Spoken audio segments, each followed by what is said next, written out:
오늘 저희들이 나누는 2장 14절에서 17절 말씀도 역시 예수 그리스도의 그 부활이 생생하게 증거되고 있습니다.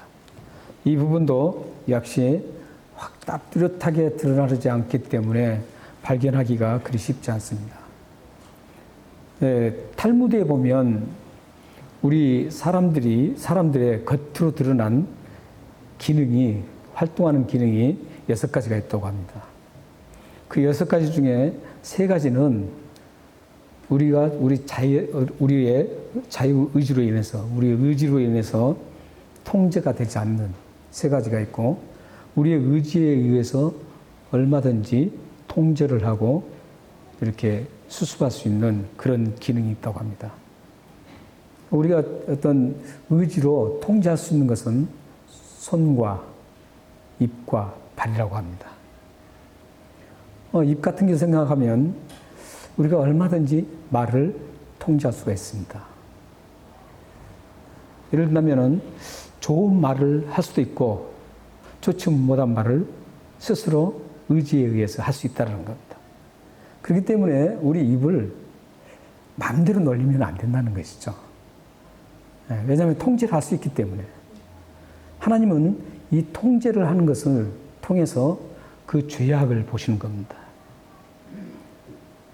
또 손을 한번 생각해 보세요. 손을 하는데 내가 이걸 만지고 싶으면 만질 수 있고 만지고 싶지 않으면 만지지 않아도 됩니다. 자신이 의지로 통제를 할 수 있습니다. 발도 마찬가지죠. 내가 가고 싶은 곳은 언제든지 갈 수 있습니다. 하지만 가고 싶지 않으면 가지 않아도 되고 또 돌아갈 수도 있습니다. 그런데 이 통제를 할 수 없는, 내 의지로 통제할 수 없는 것들이 있습니다. 그게 바로 눈과 코와 귀입니다. 눈을 생각해 보십시오. 눈을 보는데 보고 싶지 않아도 보게 됩니다. 딱 시야에 들어오면 봐야 됩니다. 그래서 보고 싶지 않는 광경도 어쩔 수 없이 볼 때가 많습니다. 물론 보고 싶을 때는 가서 보죠. 그러나 그 볼 때 보면 그것만 볼 수가 없습니다. 다른 까지 함께 보는 그 시야에 들어오는 것은 무조건 다 봐야 됩니다. 또한 귀를 생각해 보십시오. 귀는 보면 듣는 것이죠. 듣는데 귀를 가만히 두어 있으면 어떤 소리도 다 자연스럽게 듣게 됩니다. 내가 예를 들어서 듣기 싫을 때는 귀를 막을 수는 있겠죠. 하지만 자연스럽게 듣고 싶지 않는 소리도 들어야 됩니다. 좋은 소리만 선택해서 들을 수가 없습니다. 우리는 좋든 싫든 그런 말들을 수없이 들어야 됩니다. 듣고 이것을 어떻게 소화하느냐, 어떻게 반응하냐, 여기에서 죄를 지을 수 있고 죄를 짓지 않을 수 있습니다. 이렇게 우리 몸의 기능들이 각 다양하게 이렇게 하는데 우리가 통제할 수 있는 것과 통제할 수 없는 것을 탈무드에서는 얘기를 하고 있습니다. 오늘 사도 바울께서는 14절에 보면 이 코에 대한 게 나옵니다. 냄새라는 게 나와요. 근데 이 냄새를, 똑같은 냄새를 맡고 싶지 않아도 맡은 사람이 있고 맡은 사람이 있다는 거죠. 자연스럽게 맡은 사람이 있다는 거죠. 특히 14절 말씀에 보면 이 사도 바울이 하나님께 2가지 감사를 하고 있습니다. 하나는 하나님께서 항상 우리를 이기게 하셨기 때문에 감사한다는 겁니다. 그리고 또 다른 하나는 코의 기능에 관한 건데 우리로 하여금 냄새를 나타나게 한다는 겁니다.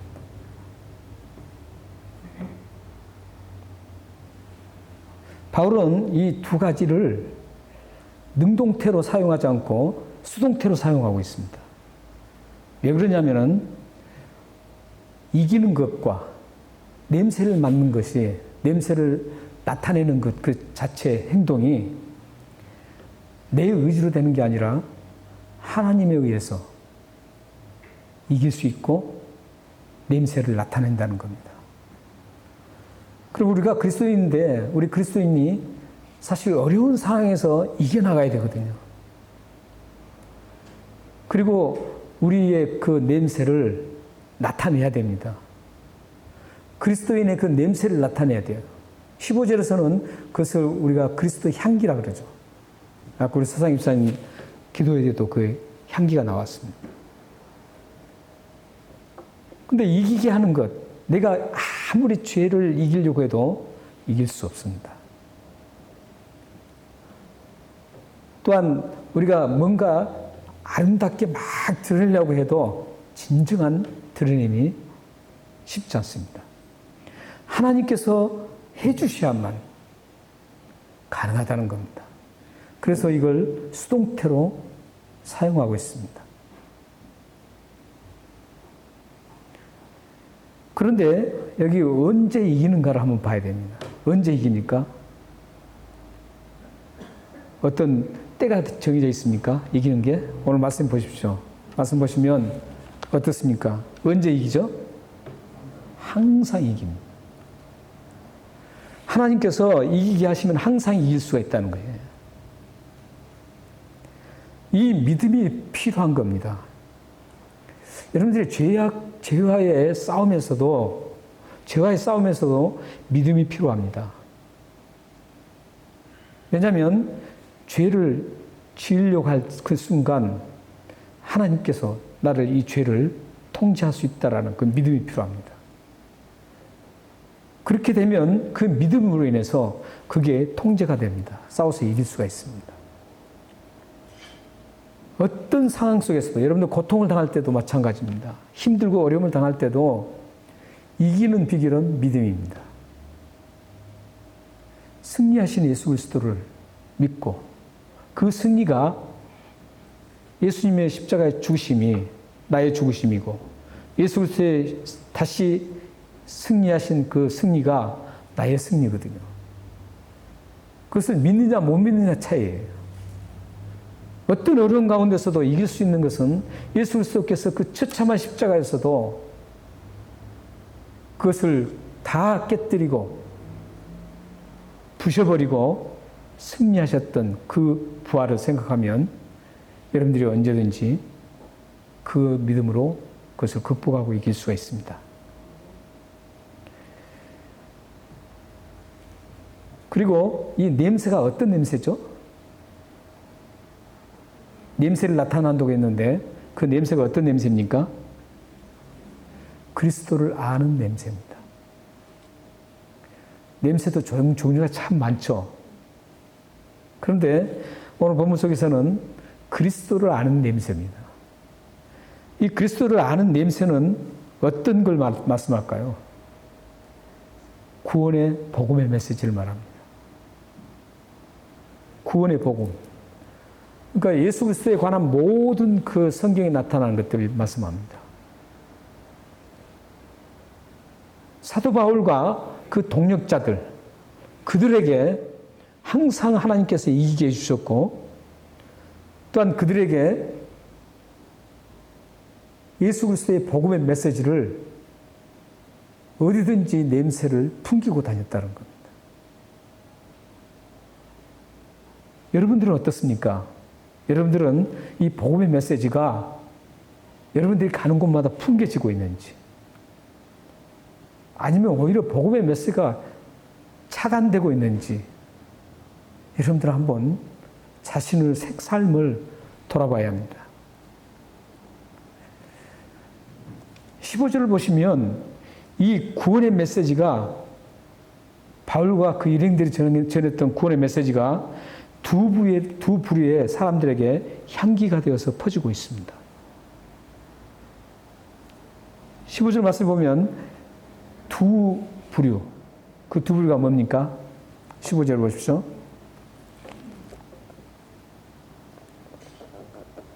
두 부류가 누구죠? 네. 15절 보시면 구원받는 자들과 구원받지 못한 사람들, 이 두 부류입니다. 근데 똑같이 그 구원의 메시지가 지금 퍼져나가 향기가 되어서 그들에게 퍼지고 있다는 거죠. 그래서 그들이 그 냄새를 맡게 된다는 거예요. 그러니까 구원을 받는 사람도 그 구원의 복음의 메시지를 향기를 맡고 또한 구원받지 못한 사람들도 그 구원의 메시지 향기를 맡게 된다는 겁니다. 그런데 16절 말씀에 보면 16절 말씀에 보시면 이 구원의 메시지가 전해됐을 때 어떤 결과가 나타난지 나오고 있습니다. 15절에서 전해진 그 구원의 메시지가 16절에서는 그 두 부류의 사람들에게 어떤 결과가 나타나는지 우리 함께 읽어보겠습니다. 16절입니다. 시작. 이 사람에게는 사망으로부터 사망에 이르는 냄새요, 저 사람에게는 생명으로부터 생명에 이르는 냄새라. 누가 이 일을 감당하리요? 구원의 메시지가 지금 향기가 돼서 쭉 퍼져나가고 있습니다. 그런데 지금 두 부류에게 퍼져나갔다 그랬죠. 근데 그 반응이, 결과가 어떻게 일어나냐면 구원받은 사람, 즉 생명을 가진 사람들 말하죠. 그러니까 보면은 생명으로부터 생명에 이르는 냄새로 맡아지고 냄새가 되고, 또한 사망으로부터 구원받지 못한 사람, 사망으로부터 사망에 이르는 냄새가 되어진다는 것. 근데 여기서 우리는 이상하지 않습니까? 똑같은 그 구원의 메시지 향기가 왜 이 사람에게는 사망의 냄새가 되고 왜 이 사람에게는 생명의 냄새가 될까요? 구원의 메시지인데, 똑같은 구원의 메시지라면 똑같이 구원의 메시지 냄새를 맡아야 될 거 아니에요. 그런데 오늘 본문 속에서는 이상하리만큼 그 구원의 향기 냄새를 다르게 맡게 된다는 거예요. 맡게 된다는 거죠. 이상하지 않습니까? 우리가 생각하면 복음 전도를 한단 말이죠. 복음을 전하는데 그 복음 그 자체가 어떻습니까? 항상 그 사람을 구원에 이끌기 위한 복음을 전하죠. 이 이상한 장면을 이해하기 위해서는 그 당시, 로마 시대의 그 당시에 문화적 배경, 사회적 배경을 먼저 파악해야 합니다. 오늘 그 사도 바울은 그 사회적 배경을 잘 알고 있었기 때문에, 고린도 교회 교인들이 잘 알고 있었기 때문에 이걸 비유로 해서 지금 전하는 겁니다. 그렇기 때문에 그 고린도 교회 성도들은 이 메시지를 금방 알 수가 있었습니다. 그런데 저희들은 그 시대에 살지 않았기 때문에 이해가 잘 안 되는 거예요. 똑같은 그 복음의 메시지 향기가 왜 다르게 나타나느냐 이거죠. 그걸 이해하기 위해서는 그 당시에 사회적 배경을 이해를 해야 됩니다. 당시에 이제 로마가 계속적으로 영토를 넓혀갔었죠. 그래서 로마가 엄청난 그 모든 전 유럽을 다 휩쓸었습니다. 다 점령했습니다. 근데 점령할 때마다 황제나 그 군인들이 함께 그 나가죠. 장교라고 그럴 수 있죠. 장군들이 이제 나가서 승리를 합니다. 승리한 다음에 이제 돌아올 때 그 로마 시가지를 행진을 합니다. 행진을 하는데 맨 앞에는 전쟁에서 잡은 포로들을 쇠사슬에 묶여서 맨 앞에 세워서 가게 합니다. 그리고 그 뒤에는 이제 전쟁 때 노획했던 그 물품들을 가득 싣고 이제 마차라든지 그 행진을 합니다. 그리고 그 뒤에는 이제 승리의 월계수관을 쓴 그 군인들, 병사들이 그 뒤를 위해서 쭉 늠름하게 걸어갑니다. 그리고 맨 마지막에는 네 마리의 백마가 끄는 그 수레 마차를 탄 황제라든지 장군이 그곳에 딱 서서 가는 겁니다. 이 행진을 이걸 보고 개선행진이라고 합니다. 개선행진. 개선문 있지 않습니까? 개선문이 그 승리를 축하하기 위한 그 문을 만들었던 겁니다. 그래서 그 개선행진을 할 때 그 소식을 들은 모든 로마 시민들이 다 그 길거리로 쏟아져 나옵니다. 쏟아져 나와서 그 꽃을 던지고 꽃잎을 막 뿌립니다. 그리고 향을 막 피운대요. 향을 막 피우는 겁니다. 그러면 그 향이 온 로마 시내에 막 진동을 한다고 그래요. 그게 이제 역사의 그 기록에 나와 있습니다. 이 배경을 생각하면서 이제 두 부류의 사람들이 거기 나 있습니다. 포로로 잡혀온 사람들은 그 향기를 막 맡으면서 이제 언제 자신이 죽을 줄 모르는 사망의 냄새로 그게 맡아진다. 그런데 승리한 그 병사들은 전쟁의 그 죽음에서 다시 살아났다라는 그 생명의 냄새로 맡아지게 된다는 것. 똑같은 향기인데 포로들에게는 죽음의 냄새로 맡아지게 되고, 똑같은 향기인데 전쟁에서 승리한 그 병사들은 생명의 냄새로 맡아지게 된다는 것. 바울과 동역자들은 이 똑같은 냄새를 지금 복음의 메시지를 전했을 때 사람들이 그리스도를 수용한 사람들, 복음의 메시지를 수용한 사람들은 그 메시지가 생명의 메시지가 된다는 거죠. 그런데 복음의 메시지를 수용하지 않고 거부하는 사람들은 그 메시지가 오히려 뭐가 되죠? 사망의 메시지, 사망의 냄새가 된다는 거예요.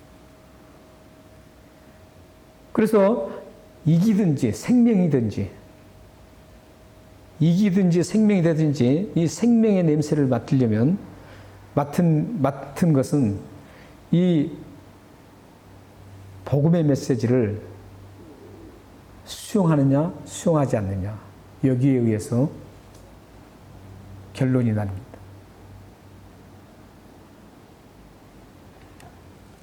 죽음으로 다가오는 그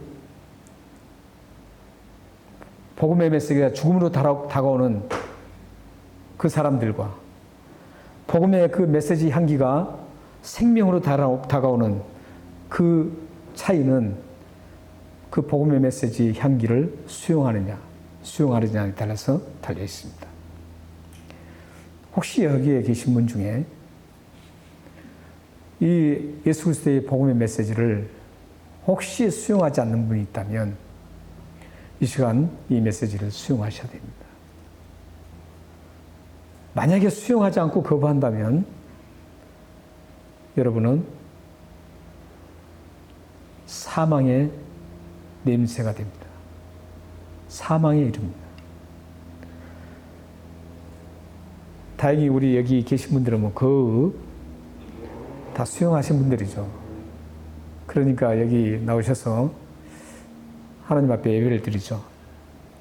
더구나 이 어려운 시기에 사실 지금 아예 교회를 떠난 사람들이 굉장히 많다고 합니다. 엄청나게 많아요. 굉장히 가슴 아픕니다. 네, 얼마 전에 한국에서 오신 목사님, 청량에서 상당히 큰 교회를 하신 목사님인데 함께 이스도에 대해서 같이 차를 마시면서 함께 대화를 했는데 심각하답니다. 한국도. 그 시리아는 온 세계에 다 마찬가지입니다. 이 호주교회 목사님도 그 얘기랑 마찬가지예요. 교회를 떠난 사람들이 참 많다 그래요. 아예 이제 교회를 담싸는 사람들이. 근데 여러분들은 지금 그렇지 않고 이렇게 하나님 앞에 예배를 드리는 그 자체가 여러분들은 그 복음의 메시지 향기를 수용하신 분들이에요. 그래서 여러분들은 생명에 이르게 됩니다. 믿으시나요? 그래서 여러분들은 축복받으신 분들이에요. 지금 이 고난의 메시지, 또 이 고난의 예수 그리스도께서 승리한 그 메시지가 전해질 때 이런 반응들이 나타납니다. 사도 바울은 그를 따르던 복음의 증언, 그 사도 바울과 그를 따르던 복음의 증언자들은 다른 것을 이런 순수한 복음을 전했습니다. 예수 그리스도께서 사망 권세를 깨뜨리시고 다시 살아나 승리하신 이 복음을 순수하게 그대로 전했습니다. 거기에 어떤 것도 섞이지 않고 혼합시키지 않고 그대로 액면 그대로 말씀을 그대로 받아들이고 전했습니다. 근데 요즘에요, 교회들이 속한 교단들이 이 말씀의 액면대로 안 받는 교단이 얼마나 많은지 모릅니다. 다른 데도 구원이 있다는 거예요. 성경에 그렇습니까? 성경에 그런 경우가 있나요? 다른 데도 구원이 있으니까 거기 가서 믿으라, 이런 경우는 없죠. 오직 예수 그리스도만을 통해서 구원받는다는 거예요. 그렇기 때문에 예수 그리스도만 믿어야 된다는 거예요. 다른 데 구원이 있다고 얘기하면은 그 교단은 구원 못 받습니다. 그렇잖아요? 어떻게 구원 받겠어요? 심각한 문제예요. 그런데도 불구하고 사람들이 현혹되어서 휩쓸린다는 것이죠. 그 장면이 17절에 나와요. 지금 이 사도 바울과 함께 했던 그 동역자들은 정말 목숨을 걸고 이 말씀을 그대로 순수하게 순전하다 그래서 표현했어요. 17절에. 순수하게 전했어요. 그게 바로 복음의 메시지 향기예요. 거기다 만약에 조금이라도 뭔가 섞여 있으면 그건 복음의 메시지 향기가 아니에요. 그 속이는 거예요. 17절 말씀에 보시면 우리 17절 말씀을 함께 읽어보면서 이게 심각합니다. 함께 17절 말씀을 함께 읽겠습니다. 시작. 우리는 수많은 사람들처럼 하나님의 말씀을 혼잡하게 아니하고 그 순전함으로 하나님께 받는 것 같이 한 하나님 앞에서와 그리스도 안에서 말하노라.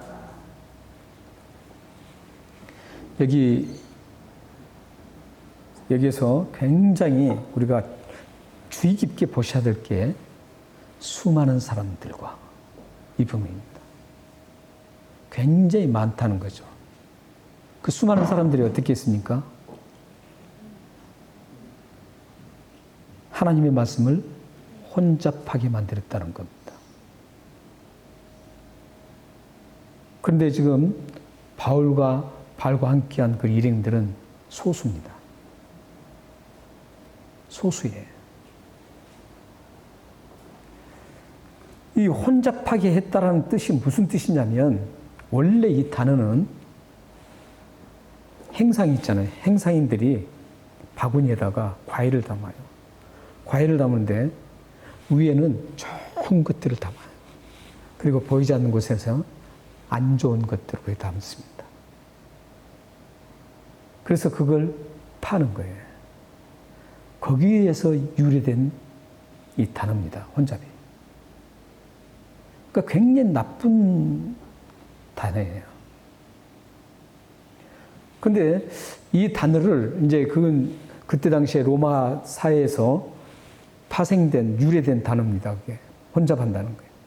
근데 이 구약 성경을 히브리어로 최초로 번역한 번역서가 있습니다. 그걸 셉투전트라고 그래요.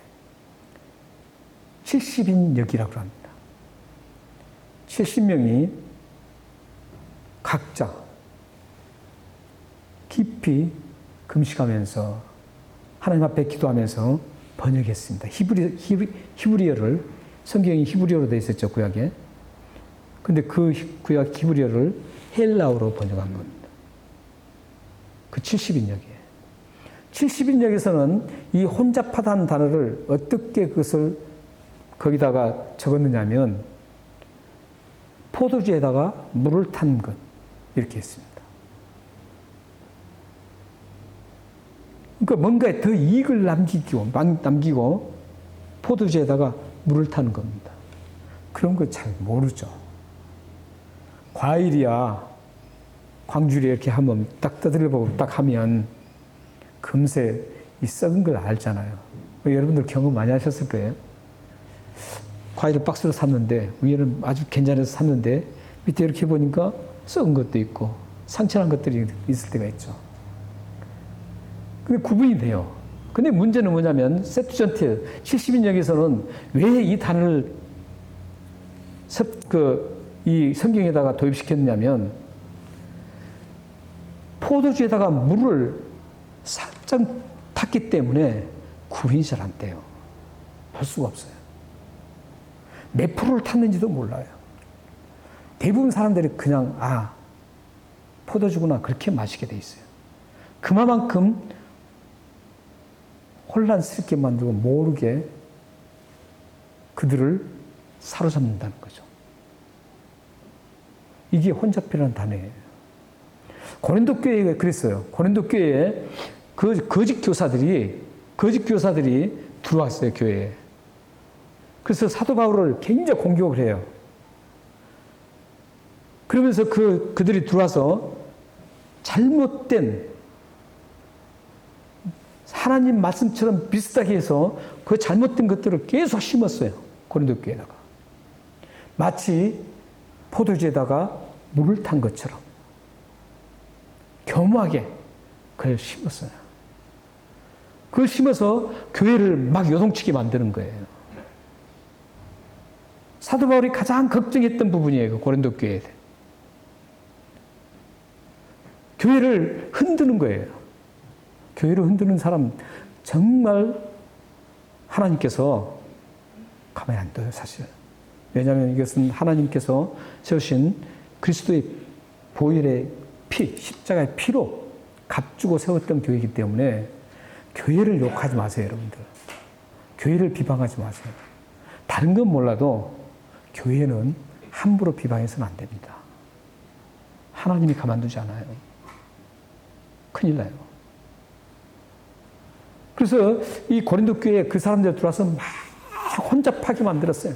그래서 싸움을 붙이고 거기를 떠나게 만들고 막 이랬어요. 이게 바로 혼잡하게 만든 사람의 의도예요. 자기가 뭔가 생각하는 대로 되기를 원하는 거예요.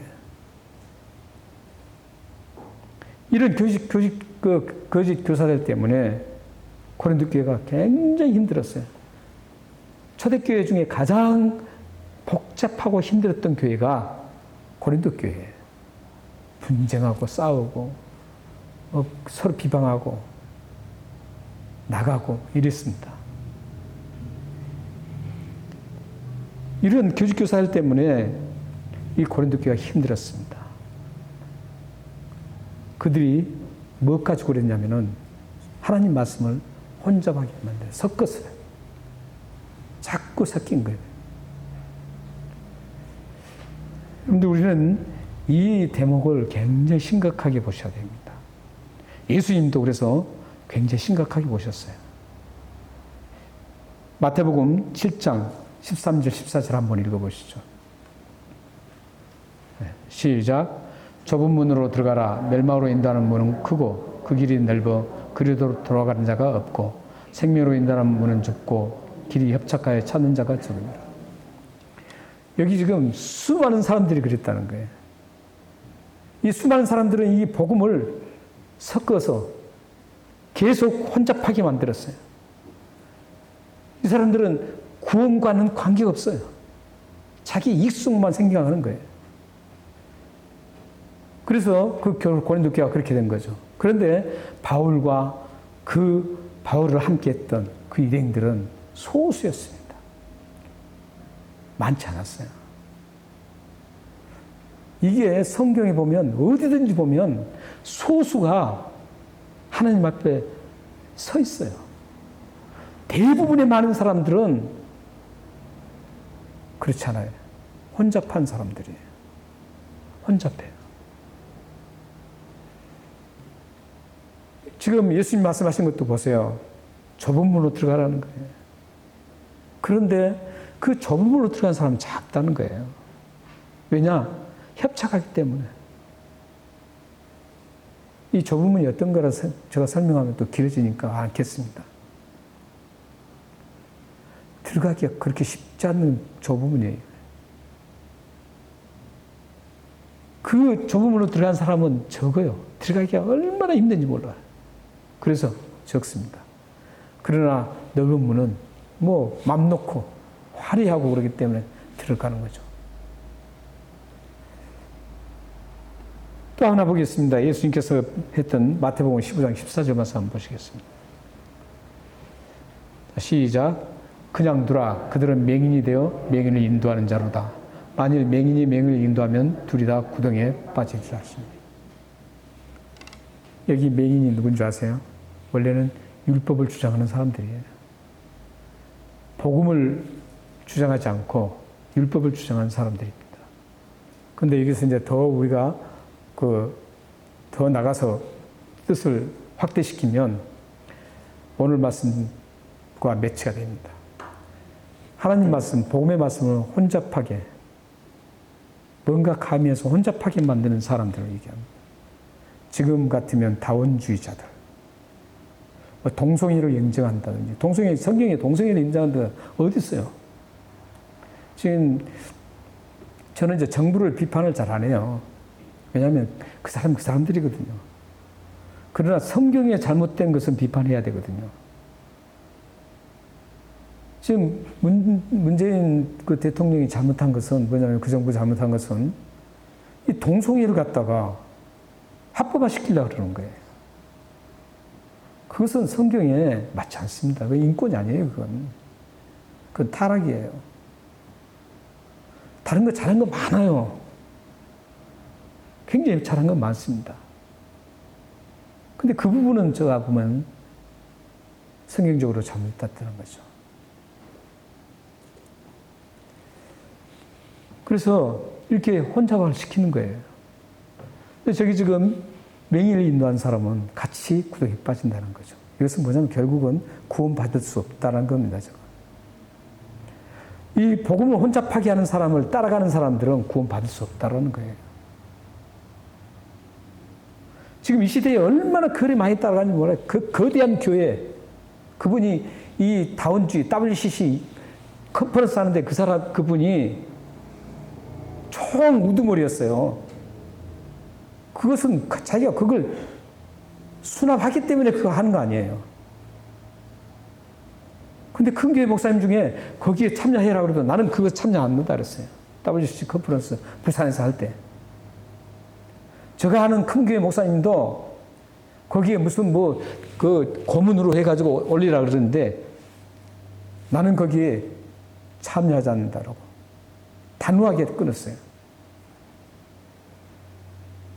이 복음을 혼잡케 하는 사람, 포도주에 물을 섞인 것처럼 교묘하게 속여서 많은 영혼들을 죽이는 거예요. 맹인이 맹인을 인도하는 겁니다. 여러분들은 오늘 이 말씀에 굉장히 심각하게 받으셔야 됩니다. 사도 바울은 지금 복음의 그 메시지, 향기가 뭐냐면 순수한 복음을 얘기합니다. 순수한 이 복음의 향기를 뿌릴 때 결과가 생명으로 인도한다는 겁니다.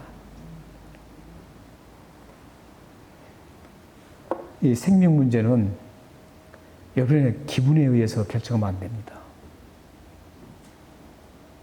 어떤 환경을 보고 결정하면 됩니다. 분위기 보고 결정하면 안 됩니다. 왜냐하면 이것은 생명이 죽고 사는 문제이기 때문입니다. 지옥 가느냐, 천국 가느냐 문제예요. 이거 가볍게 여기시면 안 돼요. 대단하게 심각한 겁니다. 예수님이 말씀하시고 사도 바울이 지금 오늘 본문 속에서도 말씀하는 것은 17절에 이렇게 딱 매듭을 지어준 것은 바로 그거예요.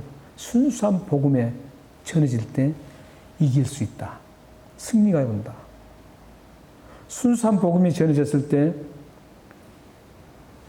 승리하고 영원한 생명이 있다. 이 말씀을 지금 오늘 사도 바울은 전하고 있습니다. 그 순수한 이기고 생명을 출처가 누굽니까? 예수 그리스도십니다. 예수 그리스도께서 십자가에 처참하게 죽으셨지만 3일 만에 다시 살아나는 그 승리, 지금 이걸 얘기하고 있습니다. 그 승리가 우리에게 그대로 전달된다는 겁니다.